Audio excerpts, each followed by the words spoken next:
Oh my god, you guys.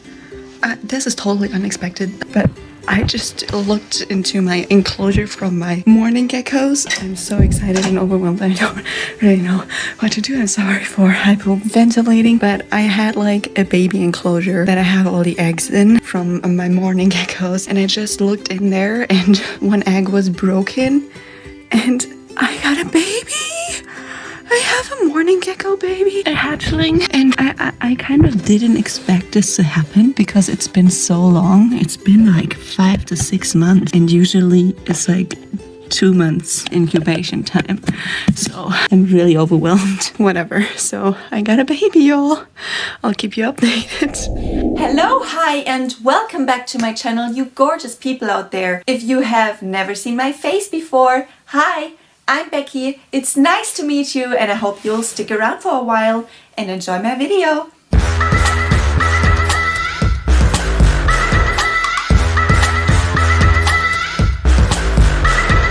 Today is all about Mourning Gecko Hatchling Care, since whenever it came to my mourning geckos laying eggs and me trying to inform myself about mourning gecko hatchlings, it was really hard for me to find any kind of information on that. I found very few videos as well as very few articles. It was really hard for me to figure out what to feed them and how to set up a perfect little enclosure for them, what to use for the enclosure and everything. So after a lot of research, I thought I would make a video so other people don't have to struggle too much, and so I can hopefully help others out with that. So if you want to know more about how to set up a perfect little mourning gecko hatchling enclosure, and if you want to know more about Mourning Gecko Hatchling Care, what to feed them, how to set up their enclosure and what humidity to keep it on and everything, then you should stay tuned. And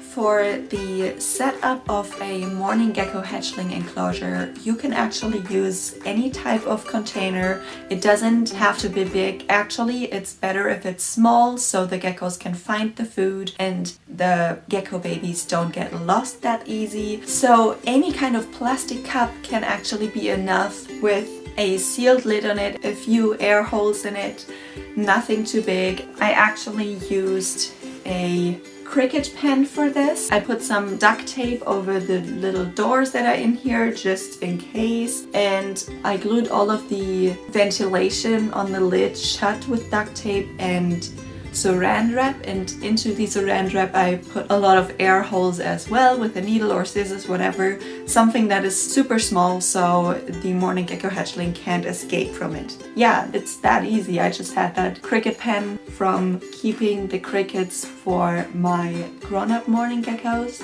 and it just worked out perfectly fine. But you could also use a plastic coffee cup or anything like that. Really just make sure that whatever you use as a lid for it is shut and is really sealed and nothing can get in there. For the enclosure, I put in some cork that she can hide underneath, as well as some fake leaves, some moss, and a little bit of cocos hummus underneath there, with a little bit of springtails in there. So she has a lot of hiding places. No mold is gonna build up in the enclosure, and she feels safe and happy. I also have some more eggs in here on the cork, so if they hatch, they're already in their home.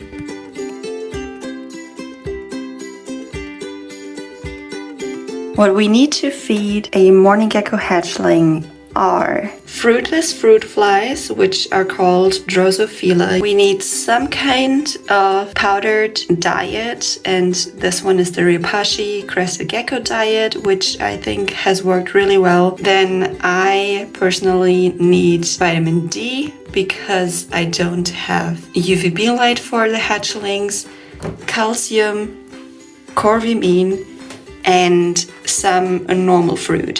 First, I'm going to cut up whatever fruit I have really tiny and basically make it to a little fruit mash.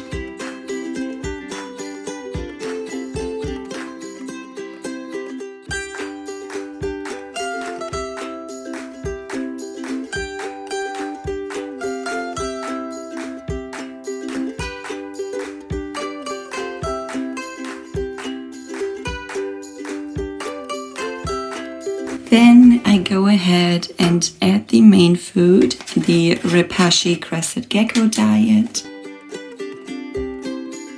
And basically just add everything together. A little bit of the D3. A little bit of calcium. And last but not least, a little bit of corvimine. Now I add a good portion of water and obviously mix that all together.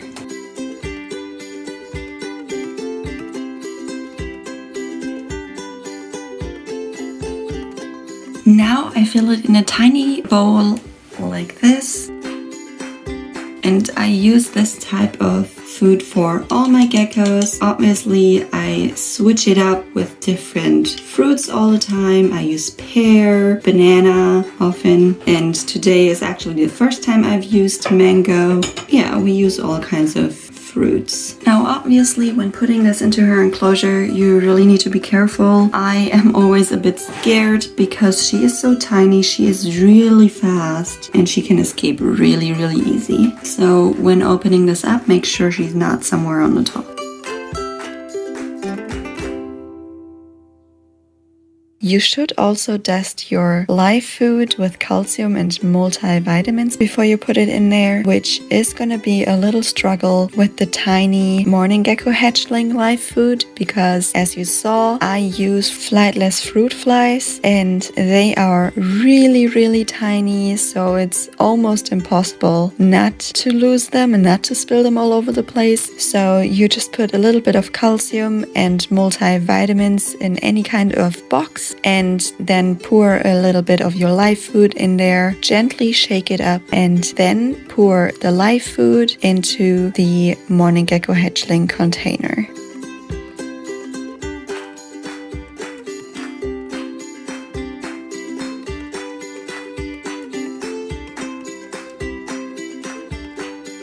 And here they're going, all dusted, looking good. This actually worked out better than I thought. That is it for food.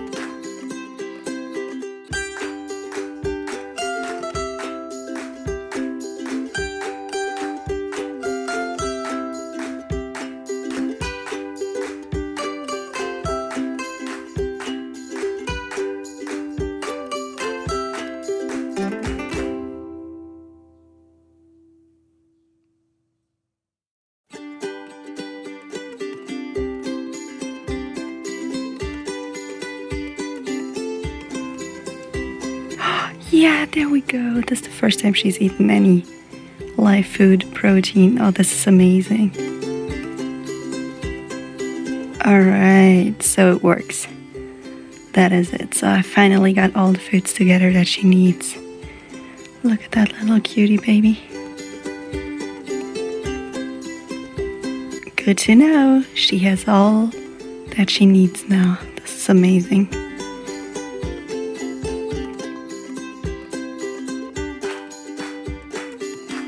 Oh, and again. Oh, it escaped.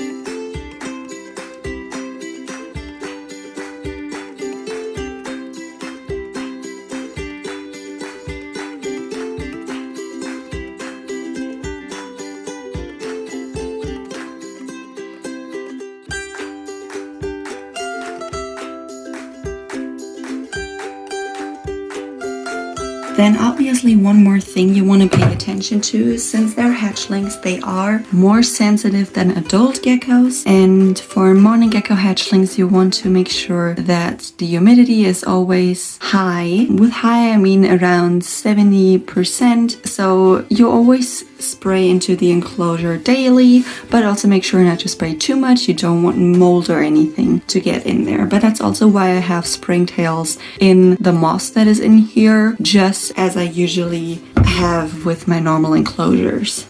When closing up the enclosure, obviously also make sure that she's nowhere near the top, so you don't squish her. Just pay attention to where she's at and you'll be fine. Alrighty, tidy you guys. So that was everything I wanted to show you. I hope I was able to help some of you out with this, and maybe you're gonna recreate the enclosure that I did, and if you do, send it to me on Instagram or anything. I would love to see it.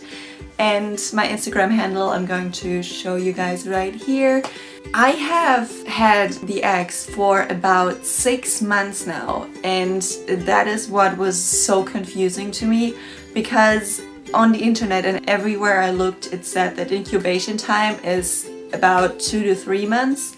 So I didn't think the eggs were gonna hatch. I didn't think they were alive. I didn't think they were gonna be anything. And before you say anything, before you say I might have kept them too cold or whatever, that is not true. I really made sure that they were warm, that they were moist and everything. I really don't know why it took so long, but don't give up on your mourning gecko eggs. If you have some, maybe they will just hatch way later than you might think. I mean, I just have one hatchling right now, but who knows, there might be a lot more to come, since I still have 5 more eggs. Anyways, I hope I was able to help anybody clear up some questions, and have a great rest of your day and week.